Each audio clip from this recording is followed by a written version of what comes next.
Se vi hanno fatto schifo i guadagni esorbitanti di Autostrada SPA, non avete ancora visto nulla. La superstrada Pedemontana Veneta è un'autostrada in costruzione in Veneto ed è il più grande regalo che stanno facendo in Italia ai costruttori di grandi opere. Qualcosa che farebbe e fa impallidire completamente il regalo che ha fatto il PD ai Benetton con Autostrade. Vi dico solo che qua i guadagni sono doppi, cioè siamo di fronte a una situazione due volte peggio, doppiamente più grave rispetto a quella che è stata portata avanti proprio da Autostrade SPA e con il regalo che è stato fatto dal PD.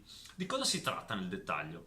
Un'autostrada lunga circa 100 km che costerà costruirla, farla, 2 miliardi e mezzo di euro circa. La cosa incredibile è che il privato che la deve costruire la pagherà solamente 1,5 miliardi, perché 1 miliardo l'abbiamo già messo noi con i soldi delle nostre tasse. Ma, udite udite, il contratto che ha firmato la Regione Veneto, nella persona del governatore Zaia, ci farà pagare a noi cittadini quell'autostrada 12 miliardi e 100 milioni di euro. Sì, avete capito bene, un'opera che costa da fare, costa realizzarla 2 miliardi e mezzo, noi la pagheremo 13 miliardi di euro, perché 12 miliardi del contratto più uno che abbiamo pure già messo. E la cosa incredibile è che questi guadagni sono stati garantiti dalla Regione Veneto, ovvero il costruttore, senza nessun rischio di impresa, senza nessun problema, è sicuro da qui al 2059, per 39 anni, di prendere centinaia di milioni di euro all'anno per un totale di 5,7 miliardi di euro netti, puliti, dritti in tasca.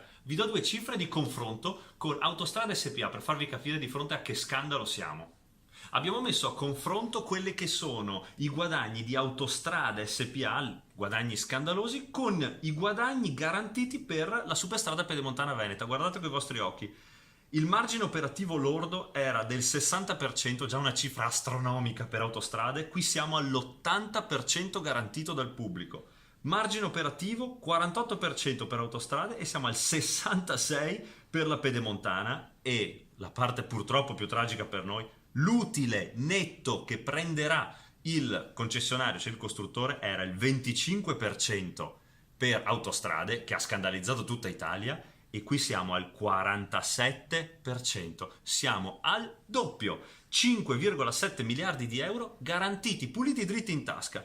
Infatti questi sono garantiti coi soldi delle nostre tasse. Allora, di fronte a questo io ho già parlato col Ministero, abbiamo già informato tutti a Roma, perché dobbiamo tagliare le gambe a tutte queste concessioni scandalose che permettono a questi prenditori di Stato di guadagnare senza rischiare nulla sui nostri soldi con le nostre tasse. Ci combattiamo e ci opponiamo con tutte le nostre forze a questi regimi che devono finire e lo facciamo contro questa regione che purtroppo invece continua a garantire per loro.